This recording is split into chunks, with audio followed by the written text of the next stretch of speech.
Ali.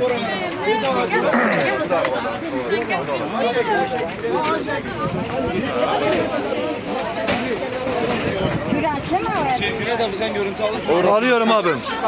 Tamam abi. Evet anne ya.